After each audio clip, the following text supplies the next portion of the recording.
Hello दोस्तों, welcome to my channel world market by Anur. ये video जो है एक इंट्राडे का वीडियो है। निफ्टी तेरा क्या होगा सीरीज़ के अंदर इसमें हम बात करेंगे कि निफ्टी में क्या हो रहा है, कैसे हो रहा है, किधर हो रहा है, यूएसए में हो रहा है, चाइना में हो रहा है, इंडिया में हो रहा है, और जो भी हो रहा है उसका इंडिया के मार्केट पे क्या इफ़ेक्ट पड़ेगा। फिर हम बात करेंगे कि आगे क्या हो सकता है। ट्रेडिंग आइडियाज़ निफ्टी के अंदर, trading ideas is equal to money money money money. तो चलो स्टार्ट करते हैं हमारे वीडियो को। सबसे पहले हम समझेंगे पार्ट 1 के अंदर कि क्या हो रहा है। तो हो क्या रहा है, ये है निफ्टी का चार्ट। अगर मेरा ये वाला वीडियो देखे अब, जो कल रात को मैंने डाला था, उस वीडियो के अंदर हमने बात की थी कि बहुत से लोग वेडनेसडे के दिन, लास्ट वेडनेसडे, इसके अंदर शॉर्ट में अटके हुए हैं और मार्केट ने ये कैंडल जो बनाया है, इसके नीचे अगर एक कैंडल बनता है आज मॉर्निंग में, तो मैं शॉर्टिंग का आइडिया देखूंगा और मैं उसको मार्केट को यहाँ लाने की या यहाँ तक आने का एक्सपेक्टेशंस रखूँगा। उस वीडियो में मैंने मेरा लेवल बताया था कि मेरा लेवल है कि मार्केट जब तक 15,840 के नीचे नहीं जाता है, मैं उसको शॉर्ट करने वाला नहीं हूँ। ये हमारा बात हुआ था कल। ओके, लेकिन लगता है जॉबर ने मेरा बात सुन लिया, क्योंकि कल एक बहुत इंपॉर्टेंट चीज़ मैंने बोला था कि जो लोग भी यहाँ पे शॉर्ट है उनको ये रेसिस्टेंस लाइन को ध्यान रखना चाहिए। अगर इसके बार मार्केट खुलता है तो ये एक न्यू ब्रेकआउट में जा सकता है, जिसके जाने के चांसेस 16,000 के ऊपर जाने के चांसेस कमती है। इसके अंदर हमने क्या किया था, हमने ऑप्शंस की बात की थी। इवनिंग वीडियो के अंदर मैं ऑप्शंस की बातें डालता हूँ कि ऑप्शन राइटर लोग जो है उन्होंने एक व्यू लिया है कि मार्केट 16,000 के ऊपर नहीं जाएगा। इसके लिए बहुत सारे कॉल राइटिंग्स हुए हैं 16,000 के लेवल्स के अंदर। ठीक है, तो अब फिर एक बात हमने ये भी की थी कि ये फॉल्स ब्रेकआउट भी हो सकता है, उसके बाद मार्केट नीचे भी चले जावे। आज मार्केट 100 पॉइंट अभी ऊपर है, एक ब्रेकआउट हुआ है और मार्केट वो ब्रेकआउट को पकड़ के रखे हुए हैं। अगर हम आज की मार्केट को देखें कि ये जो था वो मेरा रेसिस्टेंस लेवल था, मेरे को ऐसा लगा कि ये रेसिस्टेंस है, मार्केट इसको क्रॉस नहीं खुलेगा। जैसा ही मार्केट गैप अप हुआ, मेरा मन किया कि मैं उसको यहाँ पे शॉर्ट करूँ। बहुत खुजली आई शॉर्ट करने की, बहुत मन हुआ, बहुत ग्रीड हुआ कि अरे इसको शॉर्ट करो, इस लाइन पे वो वापस मार्केट को लाएगा। लेकिन मेरा जो लेवल था उस लेवल ने मुझे बचा लिया। मैंने अपने आप को कंट्रोल किया और मैंने यहाँ पे उसको शॉर्ट नहीं किया। अभी मेरे माइंड के अंदर चल रहा है शॉर्टिंग और मार्केट जा रही है ऊपर। तो इसमें क्या होता है कि हम लोग पैसा नहीं कमा सकते। हमारा जो बिलीव था मार्केट उसके अगेंस्ट में चला गया, तो we have to keep quiet and wait for the market to give a signal कि यहाँ पे एक वीकनेस हो रहा है। हमारे पास अभी दो व्यू है। एक व्यू क्या है कि मार्केट इसके ऊपर निकला है और एक न्यू ट्रेंड में जाएगा, तो we have to wait for confirmation, क्योंकि ये फॉल्स ब्रेकआउट भी हो सकता है। और दूसरा व्यू क्या है कि ये फॉल्स ब्रेकआउट है और अल्टीमेटली मार्केट को ये नीचे लेके आएगा। ये वाला जो वीडियो है कल, इसके अंदर हमने आपको फंडामेंटल रीजंस बताए थे। अभी मैं वापस उसको जाना नहीं चाहता। मेरा आपको सजेशन है कि इस वीडियो को आप देखिए। तो मैं कि हम 16,000 के ऊपर क्यों नहीं जाएंगा, या क्यों बहुत बड़ा रेसिस्टेंस 16,000 साबित हो रहा है, उसके ऊपर हमने उस वीडियो के अंदर बात की है। तो ये था, मार्केट गैप अप ओपन हुआ और उसके बाद ऊपर गया। तो हमने पार्ट फर्स्ट कवर किया। अभी हम आते हैं पार्ट सेकंड में कि ये मार्केट को ये लोग इस तरीके से कौन से स्टॉक्स के हेल्प से कर रहे हैं। तो उसके लिए हम आ जाते हैं यहाँ पे। अभी हम पहले सेक्टर की बात करें तो आज जो मिड कैप है वो माइनस के अंदर है और मेटल जो है इस पूरे वीक के अंदर माइनस के अंदर चल रहा है। तो आज का जो सबसे बेस्ट परफॉर्मिंग सेक्टर है अगेन वो आईटी है। अगर हम देखें कि इस वीक के अंदर, ऑफ कोर्स वीक तो अभी कल ही स्टार्ट हुआ है, लेकिन उसके अंदर जो बेस्ट परफॉर्मिंग इंडेक्स है जो निफ्टी को सपोर्ट दे सकता है वो है आईटी। ऑटो भी अच्छा परफॉर्म कर रहा है, लेकिन ऑटो के जो रिजल्ट्स आए थे, जो स्टॉक सेल्स के, या क्या कहेंगे हम, एवरी मंथ जो ऑटो गाड़ियों के सेल्स के जो डाटा आते हैं वो भी कोई ठीक ठाक ही आए हैं और उनकी कॉमेंट्री अच्छी थी, लेकिन ट्रैक्टर का सेल्स नहीं अच्छा आया। तो इसका निफ्टी के अंदर वेटेज नहीं है। तो वेटेज वाला कौन है, एक आईटी है और उसके बाद में एक बैंक निफ्टी है, वो भी प्लस के अंदर है, एंड ऑयल एंड गैस है। कल मैंने बात किया था इस वीडियो के अंदर, जो प्रीवियस वीडियो के अंदर, कि किस तरीके से ऑयल एंड गैस जो है वो अंडर परफॉर्म कर रहा है। तो आज जो स्टॉक्स है जो निफ्टी को हेल्प कर रहे हैं वो स्टॉक कौन से? सबसे बड़ा HDFC bank.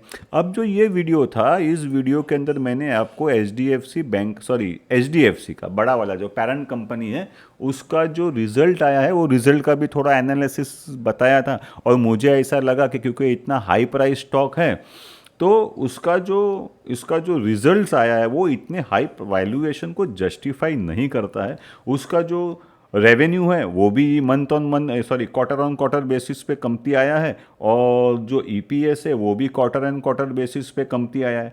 Year on year high दिखता है क्योंकि लास्ट ईयर जो है ऑफकोर्स बेस ही कमती था। ठीक है, तो ये वीडियो आप देखेंगे तो उसमें आपको HDFC के रिजल्ट्स के बारे में मैंने थोड़ा बात किया है, वो आप देखेंगे। अभी हमने बात किया कि आज का जो रिलायंस है वो फ्लैट है, TCS जो है वो मार्केट को ऊपर रखा हुआ है और HDFC ऊपर रखा हुआ है। अभी क्या हो रहा है कि TCS और HDFC ये दोनों बैंक निफ्टी में तो है ही नहीं, इसके लिए बैंक निफ्टी जो है वो निफ्टी को अंडर परफॉर्म कर रहा है। देखिए ये 1.5% ऊपर है निफ्टी, और हमारा जो निफ्टी बैंक निफ्टी है वो खाली आधा टका ऊपर है। IT ऊपर है 2%। क्यों IT ऊपर है? क्योंकि IT के जो स्टॉक्स है TCS 3% ऊपर है इस वीक के अंदर, इन्फोसिस 2% ऊपर है। अभी TCS और इन्फोसिस जो है वो IT का हैवी वेट है, निफ्टी IT का हैवी वेट है, और ऑफकोर्स वो निफ्टी का भी हैवी वेट है ना। लेकिन रिलायंस जो है वो अंडर परफॉर्म कर रहा है। अगर आप उसको देखेंगे कि 30 जून के बाद से अगर आप कंपैरिजन लेते हैं तो रिलायंस के अंदर एक वीकनेस देखने को मिल रहा है। ठीक है, तो हमने पहले बात किया क्या हो रहा है निफ्टी में, कैसे हो रहा है, कौन सा स्टॉक्स।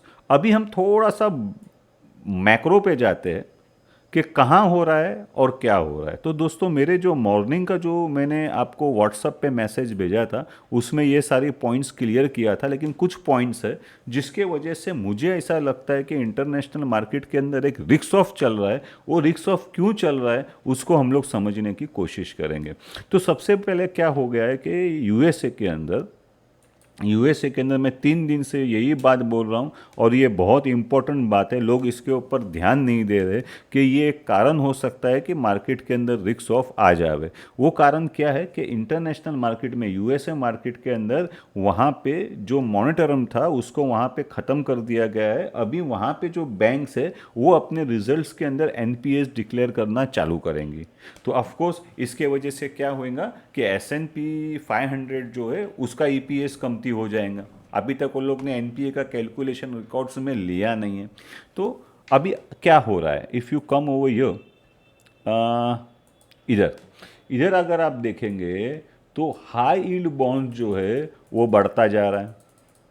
हाई यील्ड बॉन्ड का जो यील्ड है वो बढ़ता जा रहा है और बॉन्ड में सेल ऑफ आ रहा है। क्या ये हमको टेपरिंग की तरफ इंडिकेटर दे रहा है? क्या ये टेपरिंग बता रहा है?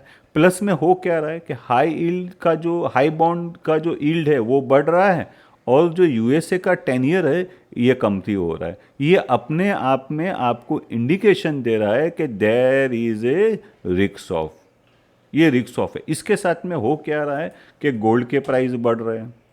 अभी आप देखिए ये गोल्ड का प्राइस बढ़ा हुआ है, हमारा जो इंडिकेटर है उसके ऊपर है। अभी ये ऊपर क्यों है? सब लोग बोल रहे हैं कि गोल्ड का प्राइस बढ़ गया, लेकिन गोल्ड का प्राइस क्यों बढ़ा इसका कोई बात नहीं करता है। तो मैं आपको हमेशा बोलता हूँ वाई के ऊपर ध्यान दो। Why that is it has increase, क्योंकि यूएसए के अंदर जो गोल्ड का जो स्टॉक है वो हमारे इंडिकेटर के नीचे चला गया है, और जब तक ये इंडिकेटर के नीचे है गोल्ड का प्राइस नीचे आने वाला नहीं है, ऐसा हमको लगता है। तो ये हो गई गोल्ड की बात और रिस्क ऑफ की बात, ये रिस्क ऑफ की बात हो गई।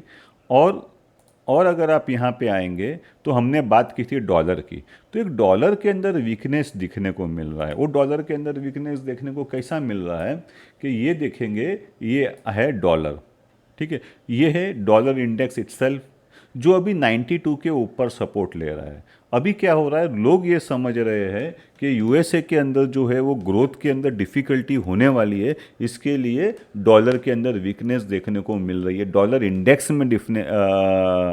इंडेक्स में वीकनेस देखने को मिल रही है। अभी dollar against emerging market currency क्या कर रहा है, उसमें भी एक वीकनेस है। ये जितनी भी इमर्जिंग मार्केट्स है इनको ये सपोर्ट कर रही है। ये वीकनेस जो है वो इमर्जिंग मार्केट के जो इंडेक्स है उनको सपोर्ट कर रही है। हमारा डॉलर क्या कर रहा है, यूएसडी आईएनआर का जो आप पैर देखेंगे इसमें भी आईएनआर जो है वो मजबूत स्थिति में आप देख रहे हैं। वो भी हमारा जो इंडिकेटर है उस इंडिकेटर के नीचे आईएनआर जो स्ट्रांग है, ये हमारी स्टॉक मार्केट के लिए अच्छा है, हमारी जो बैंक्स है इनके लिए अच्छा है, तो ये हमारे को थोड़ा सा सपोर्ट दे रहा है। इसके बाद में हमने क्या बात की थी मॉर्निंग के अंदर, ऑयल प्राइसेस। अब ऑयल प्राइसेस के अंदर क्योंकि सब जगह पे वापस से ये कोरोना का टेंशन्स आ रहा है, तो इसके अंदर क्या हो रहा है कि वापस से एक सेल ऑफ रिस्क ऑफ देखने को मिल रहा है। Let me show you the price of gasoline. Gasoline का प्राइस देखिए, उसमें एक सेल ऑफ आ गया है, और आप ये क्रूड का चार्ट देखेंगे उसके अंदर एक सेल ऑफ आ गया है। ठीक है, तो ये हो गई क्रूड की बात, ये हो गई करेंसी की बात। उसके बाद में हम बात करते हैं वॉल स्ट्रीट की, कि इंटरनेशनल इंडाइसिस जो है वो क्या कर रहे हैं, उनके बिना तो हम चलने वाले नहीं हैं। तो इस वीक के अंदर यूएसए 500 प्लस है, यूएसए 500 प्लस है, लेकिन आज जो है यूएसए 500 के अंदर एक सेल ऑफ देखने को मिल रहा है। ठीक है, तो इसके वजह से क्या हो रहा है, इसके वजह से क्या हो रहा है कि इंटरनेशनल मार्केट के जितने भी इंडाइसिस है ये यहाँ पे आ गए। चाइना एक बेस्ट परफॉर्मिंग इंडाइसिस है आज, क्योंकि वहाँ पे बहुत सारा इश्यूज है। चाइना आज तो बेस्ट परफॉर्मिंग दिख रहा है, लेकिन आप 31 जून के बाद अगर आप देखेंगे तो China is a worst performing market, emerging market worst performing market. हमारा जो निफ्टी है, एसजीएक्स निफ्टी है, आज अभी करीबन 0.6% प्लस दिखा रहा है। तो ये हो गया स्टॉक मार्केट की बात। अभी इसके बाद में हम क्या बात करते हैं, इसके बाद में हम इंडिया पे आ जाते हैं। इंडिया का एफएफआई डाटा और डीआईआई डाटा क्या कर रहा है, तो उसके लिए अगर हम देखते हैं यहाँ पे, इधर आ जाइए। कल भी उन्होंने मार्केट के अंदर सेल ऑफ किया है और डीआईआई ने बाइंग किया है। उन्होंने करीबन 1550 करोड़ रुपीस का सेल ऑफ किया, और हमारे यहाँ जो बाई हुआ है वो 1500 करोड़ रुपए का बाई हुआ है। लेकिन एक इम्पॉर्टेंट ट्रेंड चेंज हुआ है। मेरे कल रात के वीडियो में मैंने बताया था कि ये जो हमारा लाइन है ये एक इम्पॉर्टेंट इंडिकेटर है। जब तक इसके नीचे ये लाइन है तब तक एफएफआई का सेलिंग आता रहेगा, लेकिन अभी ये बाहर निकल गया है। तो मेरे को ऐसा लगता है कि एफएफआई के सेल के अंदर, सेल फिगर के अंदर थोड़ा रिडक्शन होना चाहिए। तो इसके बाद में क्या आता है, हम बात कर लेते हैं थोड़ा ऑप्शंस के अंदर क्या हुआ। कल रात का वीडियो आप देखेंगे उसके अंदर हमने ये डिटेल दिया हुआ है, लेकिन जनरली पुट कॉल रेशियो जो है वो फेवरेबल हो गया है। अभी ये हो गया, यहाँ पे हम पहुँचे। अभी हम क्या बात करने वाले हैं, रिजल्ट्स की। तो रिजल्ट्स का ऑलरेडी एक एचडीएफसी का रिजल्ट आया था, वो मैंने आपको बताया। इंपोर्ट एक्सपोर्ट का डाटा ऑलरेडी मैंने आपके साथ शेयर किया हूँ। लेकिन हमारे यहाँ जो है इंपोर्ट्स बहुत ज़्यादा तेज़ी से बढ़ रहा है, ड्यू टू इंपोर्ट का जो वैल्यू है वो बढ़ रहा है, क्योंकि क्रूड के प्राइस बहुत बढ़ गए। तो हमारा जो डेफिसिट है, हमारा इंपोर्ट ज़्यादा है और एक्सपोर्ट कम है, वो 11 बिलियन का हो गया है। ठीक है दोस्तों, मेरा यूट्यूब चैनल को सब्सक्राइब कर दीजिए और व्हाट्सअप का ग्रुप ज्वाइन कर लीजिए। जो जो इम्पोर्टेंट न्यूज़ होते हैं मार्केट रिलेटेड, वो मॉर्निंग में मैं आपके साथ में शेयर कर दूंगा। तो ये हमने बात की। अभी हम बात करेंगे ट्रेडिंग आइडियाज़ की, कि भाई आगे इसके अंदर क्या हो सकता है, दैट इज़ ऑल्सो इम्पॉर्टेंट। तो वो समझने के लिए हमको समझना पड़ेगा कि ये निफ्टी का क्या हो रहा है और इंटरनेशनल मार्केट का क्या हो रहा है। कल जो मैंने आपके साथ में शेयर किया था कि हमारा जो निफ्टी है उसको एक बहुत बड़ा एडवांटेज मिल रहा है या सपोर्ट मिल रहा है फ्रॉम इंटरनेशनल मार्केट, क्योंकि इंटरनेशनल मार्केट जो स्पेशली जो मदर मार्केट है, यूएसए का मार्केट है, नेस्डैक है, ये सब बहुत स्ट्रॉन्ग है। जब तक वो लोग वहाँ स्ट्रॉन्ग है, हमको ये बेनिफिट मिल रहा है, बेनिफिट ऑफ डाउट मिल रहा है। वहाँ पे कोई भी बड़ा सेल ऑफ नहीं आना चाहिए। अगर वहाँ पे कोई बड़ा सेल ऑफ हो गया, क्योंकि आज मेरे को रिस्क ऑफ दिख रहा है, लेकिन कुदरती ऐसा है कि क्योंकि एचडीएफसी का रिजल्ट आया था, उसके अंदर कोई अच्छी कुछ कमेंट्री आ गई, तो एचडीएफसी ने मार्केट को ऊपर खींच के रखा है। अभी एक बात बता रहा हूँ, अभी आप इस चार्ट को ऑब्जर्व कीजिए। एक अच्छी चीज़ मेरे को याद आ गई, मैं आपके साथ शेयर करना चाहता हूँ। अभी अगर आप देखेंगे कि जो निफ्टी है इसने टॉप तोड़ दिया है। ये 2.5 महीने का चार्ट है। कल मैंने आपके साथ में शेयर किया था कि निफ्टी जो एक कॉम्प्लेक्स करेक्शन के अंदर चल रहा है और ये क्या आज ये कॉम्प्लेक्स करेक्शन से बाहर निकलेगा, ये अपने को देखने का। अभी मैं आपको बताता हूँ HDFC का चार्ट। ये HDFC का आप चार्ट देखिए, इसमें आपको क्या दिखता है? क्या ये टॉप तोड़ रहा है क्या? ये रेट था करीबन 2900 का, आज रेट है करीबन 2500 का, मतलब ये 400 रुपया इसका रेट कम हो गया है। 400 रुपया कमती हो गया है, मतलब ऊपर से करीबन ये 13% नीचे है, 13% नीचे है। ठीक है, तो आज हमको लगता है कि HDFC 2.5% ऊपर है, लेकिन क्या वाकई में जो HDFC में जिसने इन्वेस्टमेंट किया है इस पीक के ऊपर, उसको बेनिफिट है क्या? वो एक्चुअली लॉस के अंदर है। पैसा तो बनेगा और इधर ही बनेगा, कहीं और जाने की ज़रूरत नहीं है। मेरे चैनल को अभी तक आपने सब्सक्राइब नहीं किया तो पहले तो सब्सक्राइब कर लीजिए आपके बेनिफिट के लिए, और दूसरों के बेनिफिट के लिए एक काम कीजिए, अगर आपको ये वीडियो पसंद आया है तो इसको शेयर ज़रूर कीजिए, शेयर कीजिए, लाइक कीजिए, सब्सक्राइब कीजिए। तो अभी आगे क्या हो सकता है इसके ऊपर हम बात करते हैं। अगर ये वाकई के अंदर ब्रेकआउट है, हाँ, अगर ये वाकई में ब्रेकआउट है तो इस ब्रेकआउट को सस्टेन करने के लिए, इसको ऊपर ले जाने के लिए दो चीज़ों का या दो सेक्टर का आउट परफॉर्म होना ज़रूरी है। वो कौन सा है साहब? एक हो जाएगा रिलायंस और दूसरा हो जाएगा बैंक निफ्टी। जब तक रिलायंस में, मैं आपको रिलायंस का भी चार्ट बता दूं, अभी अगर आप रिलायंस का चार्ट देखें तो रिलायंस टॉप नहीं तोड़ रहा है, रिलायंस तो अंडर परफॉर्म कर रहा है। मैं आपको बैंक निफ्टी का चार्ट बता दूं, ये बैंक निफ्टी का चार्ट हो गया। क्या बैंक निफ्टी टॉप तोड़ रहा है? नहीं, बैंक निफ्टी तो टॉप नहीं तोड़ रहा है, बैंक निफ्टी भी अंडर परफॉर्म कर रहा है, उसका तो अभी तक पीक आया ही नहीं है। निफ्टी जो है वो ऑल टाइम हाई हिट हुआ, ठीक है, निफ्टी जो है वो ऑल टाइम हाई हिट हुआ, लेकिन बैंक निफ्टी और रिलायंस कहाँ ऊपर जा रहे? तो क्या बैंक निफ्टी और रिलायंस के अलावा सिर्फ क्या IT ही उसको ऊपर ले जा सकता है? तो IT देखो, IT ऑल टाइम हाई पे देखिए कैसा चल रहा है। ठीक है, IT को अगर ऑल टाइम हाई के ऊपर रहना, इसका मतलब क्या है कि निफ्टी सिर्फ एक टांग पे भाग रहा है, और एक टांग का घोड़ा कब तक भाग सकता है? तो IT को अगर हमको नज़र रखना है और IT ही अगर पैक को लीड करने वाला है, तो हमको USA मार्केट के ऊपर बहुत ज़्यादा ध्यान रखना पड़ेगा। USA मार्केट के अंदर अगर सेलिंग आया तो IT में आएगा, और IT में अगर सेलिंग आया, निफ्टी बैंक निफ्टी साथ नहीं देगा, रिलायंस साथ नहीं देगा, तो निफ्टी कैसा चलेगा? तो हमारे को क्या करना है, हमको जैसा कि कल के वीडियो में मैं बताया कि ये जो निफ्टी का रैली है, ये प्योरली इंटरनेशनल मार्केट पे डिपेंडेंट है। हमारा जो लोकल है, हमारी जो लोकल बैंक है, वो तो टॉप नहीं तोड़ रही है। हमारा जो रिलायंस है, जो मार्केट का हैवी वेट है निफ्टी के अंदर, जिसका 10% वेटेज है, वो तो टॉप नहीं तोड़ रहा है। तो इसके अंदर हम क्या कर सकते हैं, निफ्टी में हम क्या कर सकते हैं? हमको वेट एंड ऑब्जर्व का रोल प्ले करना पड़ेगा। हमको क्या करना पड़ेगा? देखिए, मैं पहले बात कर रहा हूँ कि मैं एज ए पोजिशनल ट्रेडर मैं क्या करता, आपको क्या करना है वो आप देखिए। मैं एज ए पोजिशनल ट्रेडर क्या करता, मैं पहले तो इस ब्रेकआउट को कंफर्म करता कि क्या ये वाकई में ब्रेकआउट है। अगर मैं इसको यहाँ पे बाय करता हूँ तो मेरा जो रिस्क रिवॉर्ड है वो बहुत ही कम है, बहुत ज़्यादा रिस्क ले रहा हूँ। ये अगर फॉल्स ब्रेकआउट हुआ तो मार्केट वापस अंदर आ जाएगा, तो मेरे को क्या करना पड़ेगा? यहाँ पे बाय किया और ये मेरे को स्टॉप लॉस लगाना पड़ेगा।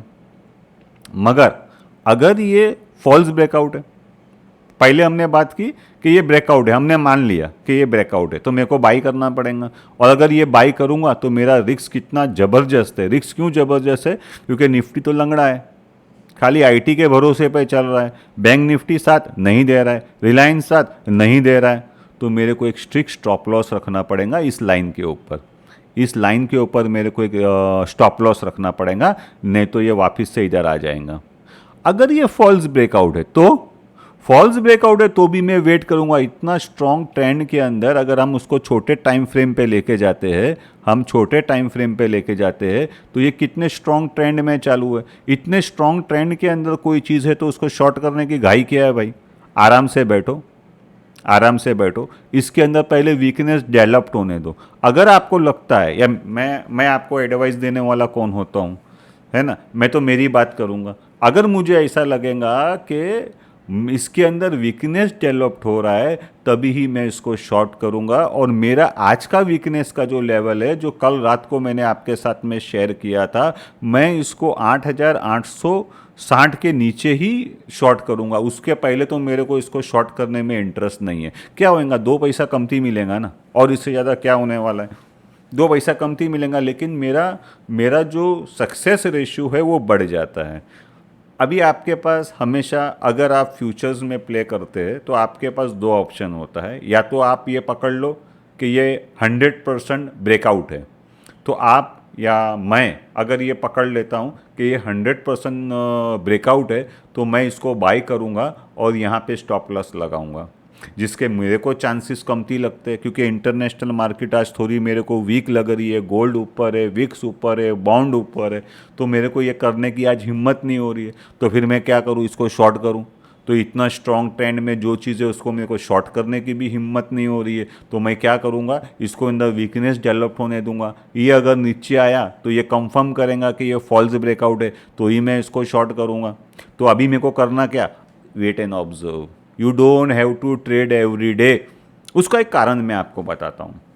अभी अभी एक भाई ने मेरे को कॉल किया था, उसने मेरे को बोला, सर ये फ्यूचर मैंने लिया और मेरे को 2,000 मिला, मैंने वो बेच दिया, I am happy, today I made 2,000 rupees. I said okay, आपने कैलकुलेशन किया क्या, आपने जो फ्यूचर खरीदा उसका कॉन्ट्रैक्ट वैल्यू कितना, तो बोला 6 लाख रुपया। 6 लाख पे अगर आपको 2,000 रुपया मिला, तो in percentage you have earned only 0.3%।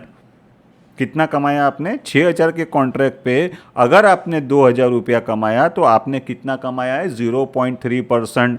लेकिन अगर ये 1% गिर जाता तो 6,000 रुपये का नुकसान होता। तो लोग ये समझ नहीं रहे हैं कि पहली बात तो रोज ट्रेड करना जरूरी नहीं है। ओके, सेकेंड चीज़ क्या है, रिस्क मैनेजमेंट। इसमें रिस्क मैनेजमेंट किधर आया, आपने फ्यूचर बाय कर लिया कि यानी क्या, आप, इसका मतलब क्या है, आप स्टॉक मार्केट में ट्रेड नहीं कर रहे हो, आप स्पेकुलेशन कर रहे हो। इसको हम लोग स्पेकुलेशन बोलते हैं, और मैं स्पेकुलेशन बिल्कुल भी नहीं करता। मैं कोई भी ट्रेड करता हूं तो उसका पहले हेजिंग देखता हूं, मैं रिस्क मैनेजमेंट देखता हूं कि आदमी के पास कितना कैपिटल है और उसका रिस्क मैनेजमेंट किस हिसाब से होगा। मेरा एक वीडियो है दोस्तों, अगर आपको मार्केट में टिकना है तो ये वीडियो आप ज़रूर देखिए। कहाँ गया भाई साहब, ऑप्शन राइटिंग का, option writing for beginners, option writing for how to trade and earn. ये जो मेरे वीडियोज़ है, प्लीज़ इसको देखिए। ये आई ओपनर वीडियोज़ है, जिसने भी इनको देखा है उन्होंने इसको बहुत लाइक किया है। तो ये अगर एक 5-6 वीडियो आप देखेंगे तो आपको समझ में आएगा कि पहली बात तो ट्रेड क्यों करना, और करना तो कैसे करना, और रिस्क मैनेजमेंट क्या है, आरओआई क्या है, आपका मंथली इनकम कितना है, आपका मंथली रिक्वायरमेंट कितना है, वो सब समझने के बाद ही आप ट्रेडिंग स्टार्ट कर सकते हैं। तो मेरा सजेशन, या मैं तो अभी ये कर रहा हूँ, मैं खाली वेट एंड ऑब्जर्व कर रहा हूँ कि क्या वाकई में ये, क्योंकि मैं एक ऑप्शन हेजर हूँ, मैं ऑप्शन हेजिंग का काम करता हूँ। तो मेरे लिए तो क्या, मैंने मेरा पोजीशन लेके रखा है और वो हेज पोजीशन है, तो मेरे को तो 5 पैसे का टेंशन नहीं है। मार्केट इधर जावे कि मार्केट उधर जावे, मेरे को तो पैसा कमाना है। लेकिन अगर फ्यूचर का काम करना है तो मैंने आपको ये बात बताई। दोस्तों, अगर आपको मेरा वीडियो पसंद आया, मेहरबानी करके पहले तो आप अगर ट्रेड करते, देखो मार्केट के अंदर एफएफआई लोग पैसा बनाते हैं, डीआई लोग पैसा बनाते हैं। अगर सब लोग पैसा बनाते, बड़े लोग पैसा बनाते, तो लॉस कौन करता है, अगर वो कमाते हैं, उनको पैसा मिलता है, तो कोई ना कोई तो लॉस कर रहा है ना। तो लॉस आपके और मेरे जैसे छोटे लोग कम करते हैं, जिनको रिस्क मैनेजमेंट नहीं आता है, हेजिंग नहीं आता है। ठीक है, तो पहले तो आप सीखिए कि रिस्क मैनेजमेंट क्या होता है, हेजिंग क्या होता है, कैसा पैसा कमाया जाता है, क्यों करना चाहिए, काय को करना चाहिए। मैंने यहाँ पे वीडियो में क्या डाला है, where and why you want to trade, that is important. आज ये मैं ट्रेड ले रहा हूँ तो इसका रिस्क फैक्टर क्या है, ये समझना बहुत ज़रूरी है। मैं ट्रेड क्यों कर रहा हूँ, मैं निफ्टी को यहाँ क्यों लूँ, गिव मी वन रीज़न, मैं निफ्टी को यहाँ क्यों लूँ, मैं निफ्टी को यहाँ क्यों बाई करूँ, खाली इसके लिए कि मेरे को स्पेकुलेशन करना। अरे कुछ काम नहीं है तो निफ्टी ट्रेड करते हैं, बहुत ज़्यादा पैसा हो गया तो भाई मेरे को दे दो, नहीं देने का है तो डोनेट कर दो, ठीक है ना। तो दोस्तों, सबसे पहला आप ये काम कीजिए, पैसा तो बनेगा, 101% बनेगा, और इधर ही बनेगा, कहीं जाने की ज़रूरत आपको नहीं है। सेकेंड चीज़, कुछ अपने लिए कीजिए, आपने सब्सक्राइब कीजिए, और कुछ दूसरों के भले के लिए कीजिए। मेरा वीडियो को शेयर कीजिए, किसी और का भी भला होएगा। Thank you very much for watching my video. God bless you all.